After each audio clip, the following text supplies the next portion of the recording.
अस्सलामु अलैकुम अज़ीज़ तलबा। आज हम उर्दू नसर पारों की तशरीह करना सीखेंगे।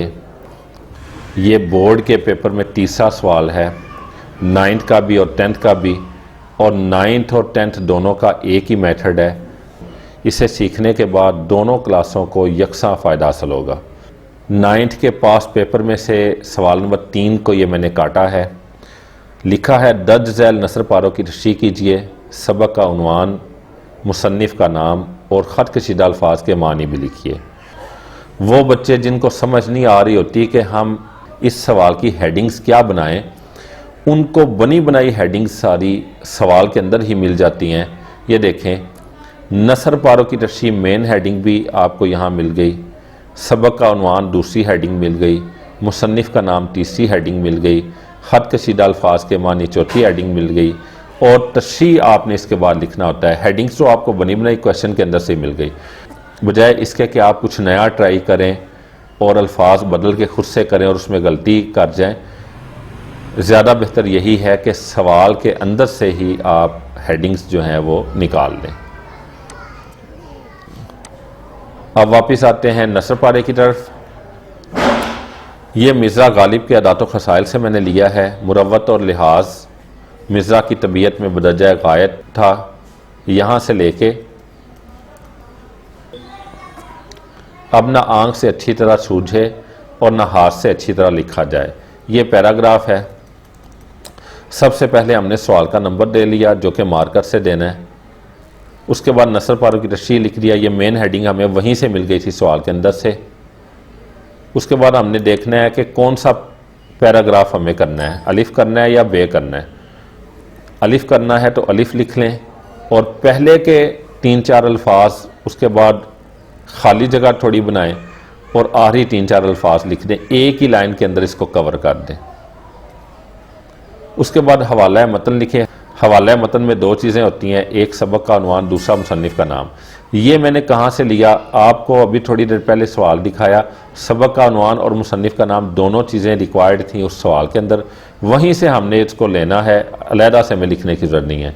मार्कर के साथ सबक का उन्वान लिख लें और फिर मार्कर के साथ ही मुसन्निफ़ का नाम, और इनके जवाब जो है सामने वो आप पेन के साथ दे लें। मैंने जो नीली चीज़ें रखी हुई हैं इसका मतलब है कि आपने यहाँ मार्कर इस्तेमाल करना है, और जो मैंने ब्लैक चीज़ें रखी हुई हैं आपने वहाँ यहाँ नीला पेन इस्तेमाल करना है। आपने ब्लू इंक वाला पेन यहाँ पे इस्तेमाल करना है। तो सबक का उन्वान जो है वो मिर्ज़ा गालिब के अदात व खसाइल है, और मुसन्निफ़ का नाम जो है वो अल्ताफ़ हुसैन हाली है। उसके बाद ख़त कशीदा अल्फाज के मानी आ गया। 4-5 अल्फाज अमूमन दिए होते हैं। एक साइड पे लाइन में अल्फाज लिख लें, उनको मार्कर के साथ लिख लें, दूसरी साइड पे उसके मानी लिख लें। और ये जो ख़त कशीदा अल्फाज के मानी हेडिंग है, यहाँ कई बच्चे हल लुगत लिख देते हैं, कई कुछ और लिख देते हैं, जैसा उनको हेल्पिंग बुक्स में नज़र आता है। इसकी कोई ज़रूरत नहीं है। आपको बनी बनाई चीज़ें क्वेश्चन के अंदर ही मिली हैं। क्वेश्चन पेपर के ऊपर जो डिमांड किया गया है उसी चीज़ को पकड़ के हेडिंग बना दें, उसके अलावा ना करें। उसके बाद हम तशरीह कर लेंगे। सियाक़ो सबाक़ जो कि आपसे क्वेश्चन में नहीं पूछे गए तो आपको करने की ज़रूरत नहीं है, ना ही उसके मार्क्स हैं जो आपको मिलेंगे, उल्टा आपका वक्त ज़ाया होगा। तो तशरीह में आप देख रहे हैं कि 2 नुक्तों के बाद एक लाइन है, ये तफसीलिया की अलामत है। तशरीह में ये आप लगाते हैं। ऊपर वापस चल के मैं आपको दिखाता हूँ। मुसन्निफ़ के नाम के बाद हमने सिर्फ राब्ता लगाया था, और सबक का उन्वान के बाद भी हमने राब्ता की अलामत लगाई थी। इसी राब्ता की अलामत के साथ जब हम ये लाइन लगाते हैं तो ये तफसीलिया बन जाता है।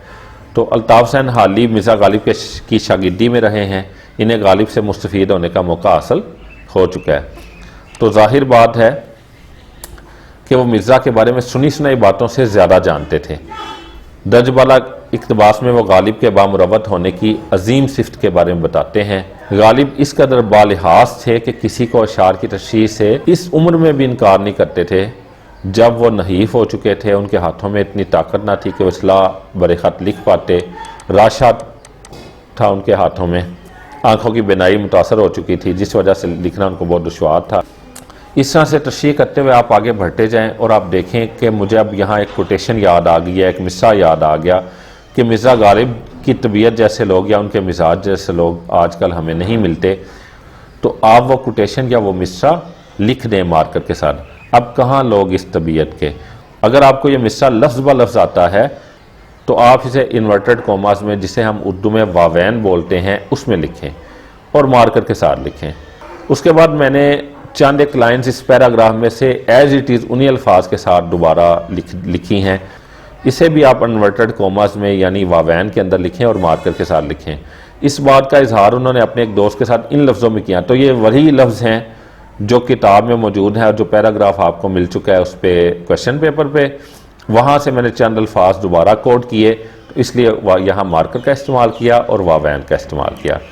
इसके बाद तशरीह जब आप कर चुके एक पैराग्राफ की और बात ख़त्म करें तो उसके बाद आप बे लिख के दूसरे पैराग्राफ की तशरीह जो है वो शुरू कर दें।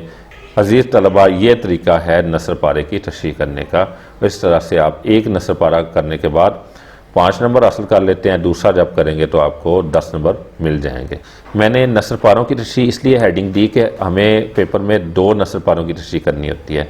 तो जब एक नसर पारे की तशरीह आप स्कूल के टेस्ट में करें तो यहाँ आप पारों की बजाय पारे लफ्ज़ इस्तेमाल करें, नसर पारे की तशरीह। और जब आप बोर्ड में इस सवाल को हल करें तो यहाँ नसर पारों की तशरीह इस तरह से लिखे जैसे मैंने लिखा है। उम्मीद है आपको बात समझ आ गई होगी।